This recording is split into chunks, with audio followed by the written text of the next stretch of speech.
Hello students and welcome back to my channel excellent learning point. तो बच्चों, आज की इस वीडियो में हम क्लास 9th का वर्कशीट नंबर 35 डिस्कस करने जा रहे हैं। बच्चों, टॉपिक जो हमारा है ये क्या है? हिंदी में कैदी और कोकिला। तो बच्चों यहाँ पे देखो, काफ़ी सिंपल सा आपको क्या कहते हैं, एक छोटी सी कविता दे रखी है। ठीक है, तो ये आपको पढ़ना है। ठीक है, यहाँ से यहाँ तक का। और बच्चों, इस कविता का मतलब क्या है तो वो भी आपको बिल्कुल ही सरल शब्दों में यहाँ पे दे रखा है। ठीक है, तो ये बच्चों आपको पढ़ना है और इससे पढ़ करके आपको इनके क्वेश्चन आंसर ढूंढने हैं। ये 4 जो प्रश्न हैं, प्रश्न उत्तर आपको करने हैं। ठीक है, तो देखो ये जो कविता थी किसने लिखी थी? तो माखनलाल चतुर्वेदी जी ने लिखी थी। तो खैर बच्चों, आप ये ऊपर पढ़ लेना अच्छे से, और जहाँ पे ना समझ में आए तो आप भावार्थ पढ़ लेना।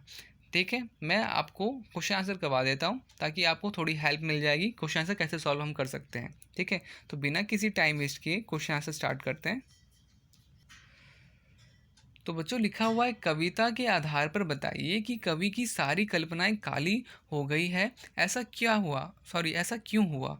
तो यहाँ पे क्या होगा बच्चों? उत्तर, कवि की सारी कल्पनाएं काली हो गई है, ऐसा इसलिए हुआ है क्योंकि काले रंग को हमारे समाज में फैले दुख और अशांति का प्रतीक माना गया है। इसलिए कवि ने जेल की हर चीज़ को काला बताया है तथा अपने कल्पनाओं को भी काला बताया है।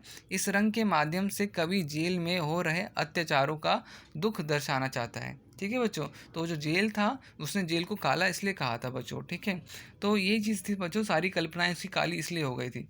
अब प्रश्न दो, उन पंक्ति को छाट कर लिखिए जहाँ पर अनुप्रास अलंकार का प्रयोग हुआ। तो बच्चों, सबसे पहला बच्चों आपका होगा, मेरी काल कोठरी काली। ठीक है, अनुप्रास अलंकार, टोपी काली। ठीक है बच्चों, सॉरी बच्चों, यहाँ पे क्या होगा आपका? तो मेरी काल कोठरी काली, टोपी काली, कमली काली, और इस काले संकट सागर पर।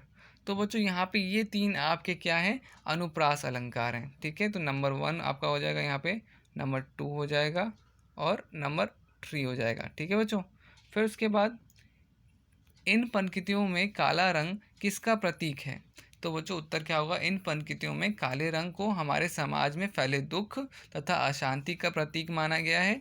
इन पंक्तियों के माध्यम से कवि अंग्रेजी सरकार द्वारा की जाने वाली काली करतूतें तथा स्वतंत्रता सेनानियों को दी जाने वाली यातनाओं के दुख को काले रंग से संबोधित किया गया है। ठीक है, ठीक है बच्चों, ये प्रश्न 3 हो गया आपका। अब बच्चों प्रश्न 4, कवि जेल में अन्य पंछियों की आवाज़ भी सुनता होगा, लेकिन उन्होंने कोयल की ही बात क्यों की? तो बच्चों, उन्होंने कोयल की ही बात क्यों की? तो यहाँ पे उत्तर है, कवि ने कोयल के भिन्न स्वर के कारण यहाँ कोकिला की ही बात की है, क्योंकि कोयल वैसे भी रात को नहीं बोलती। उसका इस प्रकार बोलना कवि को अंदर तक छू लेता है। अंत रात को उसका इस प्रकार पुकारना किसी संकट का प्रतीक है। तो बच्चों, यही थे आपके कुछ 4 प्रश्न उत्तर। ठीक है, तो आपको बच्चों क्या करना है, इनको उतारना है अपने नोटबुक में। तो प्लीज़ उतार लेना अच्छे से। ठीक है, और कोई भी डाउट हो तो बच्चों आप प्लीज़ मेरे से पूछ सकते हो कमेंट बॉक्स पे। ठीक है, तो बच्चों आज की वीडियो में इतना ही, बाकी मिलते हैं नेक्स्ट वीडियो में। तब तक के लिए bye bye and take care.